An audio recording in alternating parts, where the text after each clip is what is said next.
Diogo, qual é o momento de se preocupar em não ultrapassar os 80% de acerto? Boa pergunta. Vamos lá. Via de regra, a gente tem o seguinte. Quando você pega um PDF para ler, e você lê e precisa entender aquilo que está ali. Você tem que entender, tem que interpretar, a frase tem que fazer sentido, a expressão que foi citada tem que fazer sentido. Essas coisas não acontecem imediatamente. Então você tem duas vertentes aí. Você conhecer a matéria, você saber o que significa discricionário, o que significa vinculado, o que é câmara, o que é senado, expressões, nomes mais específicos. Para quem está começando do zero, estudar para concurso, não sabe mesmo, demora um tempo até saber. E existe também a sua capacidade de ler e entender.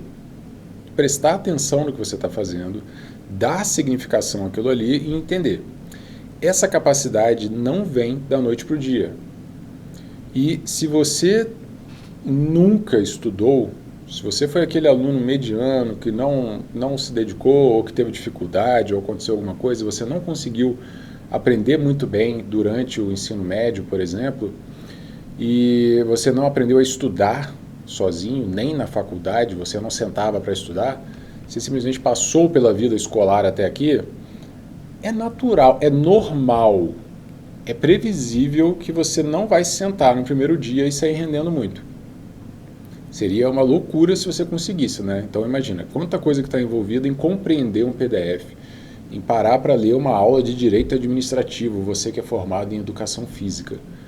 Não é trivial e não vem da noite para o dia. Tem várias coisas que vão melhorar aos poucos.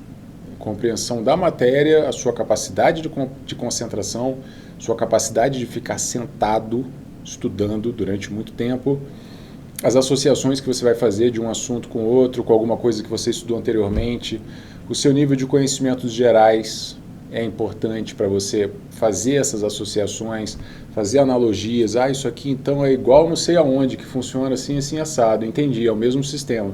Se você não conhece esse não sei aonde, você não consegue fazer essa analogia, você não entende aquilo bem, você não memoriza aquilo bem. Então, o seu histórico, quem você foi como estudante, seja da escola, seja por conta própria em casa, leitor de livros, por exemplo, o seu histórico conta no início da sua preparação. Então, como é que o Diogo passou com 9 meses de estudo? O Diogo fez uma faculdade de psicologia, leu muito, lia filosofia, lia livros complexos, às vezes um parágrafo tinha 1,5 páginas. Às vezes uma frase era meia página de filosofia. E eu entendia essas coisas. No começo não foi fácil, eu tinha que pegar um dicionário do meu lado, eu lia 2, 3 vezes a mesma frase. Eu fiz aula de filosofia na faculdade e o professor chegou para a aula, eram 2 horas de duração, e ele chegou e distribuiu cópia para todo mundo, era 1,5 páginas de um texto. Ele falou, pessoal, hoje a gente vai analisar esse texto aqui do Nietzsche. Eu falei, caramba, vai ser uma aula super curta, né? Porque é 1,5 páginas. E ao final das 2 horas a gente não tinha terminado de analisar o texto do Nietzsche. E era 1,5 páginas. Então, esse esforço, essa dedicação, essa dificuldade, esse crescimento, eu tive antes de estudar para concurso. Se você não teve antes, você vai chegar para estudar para concurso e vai se desenvolver a partir de agora. A gente vai tentar encurtar esse caminho, a gente vai tentar fazer da melhor forma, mas você vai ter que fazer a partir de agora. Diogo, eu não tenho base nenhuma escolar, eu fui um aluno ruim. E aí eu chego para estudar, eu sento e eu tenho muita necessidade de fazer um resumo, para poder botar nas minhas palavras, porque se eu não escrever, eu sinto que eu não estou entendendo, eu sinto que eu estou passando batido. Isso é um sentimento muito comum, por exemplo, é uma coisa que acontece com a maioria das pessoas, até porque o resumo era uma ferramenta de estudo de antigamente. Antigamente você não tinha Ctrl+C, Ctrl+V, antigamente o professor passava alguma coisa, dependendo da escola, você não tinha nem um livro, você tinha que pegar e resumir o que ele falou ali e tal, você não tinha materiais, o acesso à educação assim era bastante limitado. Então a cultura geral de estudo é do resumo, você tem que resumir porque senão você não vai ter o que fazer. Você vai assistir, depois a aula vai embora e acabou, você nunca mais vai ter acesso àquilo. No estudo para concurso não é assim. Você tem questões de concurso. E quando você pega uma questão, o enunciado traz uma informação, as alternativas trazem outras informações, a alternativa errada faz você lembrar da coisa certa. Então, a leitura de uma questão já é em si uma revisão do assunto. E o esforço que você faz para lembrar, para memorizar, para forçar aquilo ali, pô, mas eu li a aula, pô, Diogo, eu li uma vez o PDF, cara, eu nunca fui um estudante bom, você quer que eu leia o PDF uma vez e já vá partir para as questões?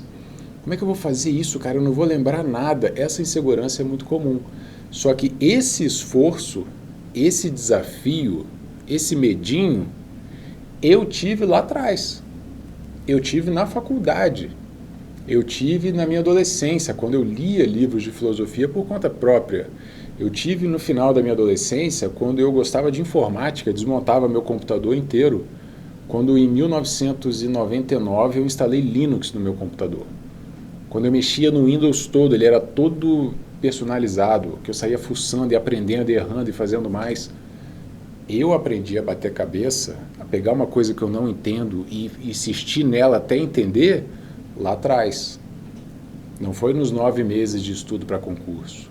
Eu me formei um aprendiz antes de estudar para concurso. Por isso eu sentei, li, fiz questões, passei. Fui aprovado. O Diogo, que foi aprovado para um concurso, ele aprendeu antes. Então, se você não tem esse histórico, você vai começar a trabalhar isso a partir de agora.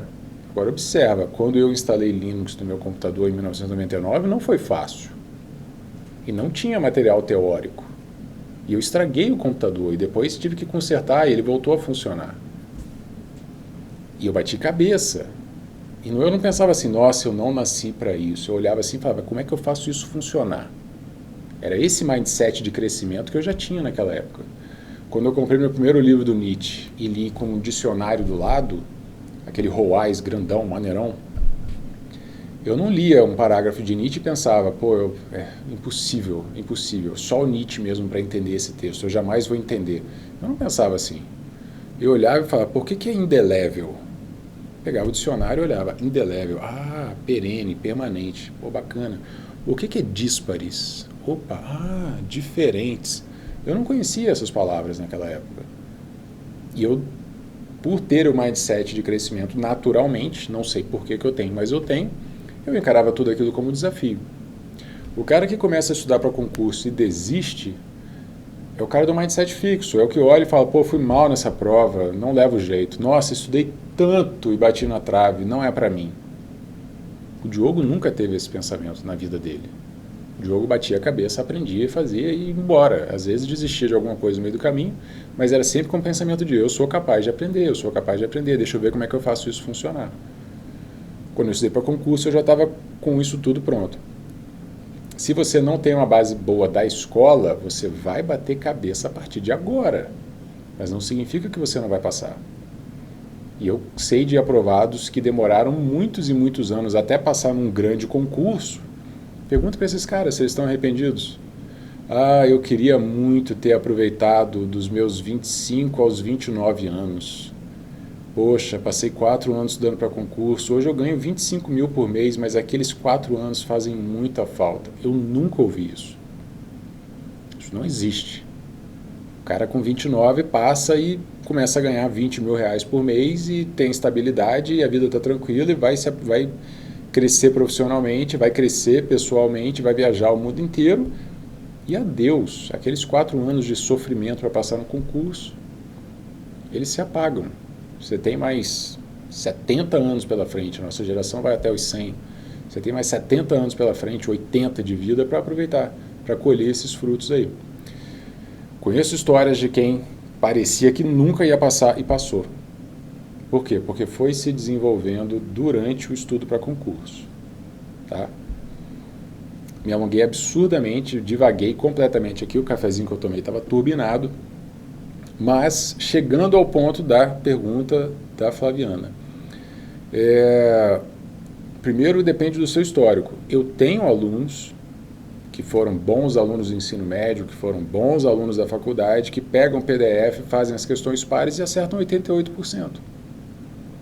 E eu tenho alunos que pegam e leem o mesmo PDF e acertam 60%. Diogo, o que você faz? Você vira para o cara de 60 e manda ele fazer outra coisa? Claro que não. Porque eu já vi pessoas que no começo acertavam 60% e foram aprovadas. A gente não está aqui vendendo sonho, não, todo mundo é capaz, vamos lá e tal, não sei o que, queremos o seu dinheiro, vamos lá, compre cursinho, compre não sei o que. Não é isso. É porque a gente já viu muita coisa.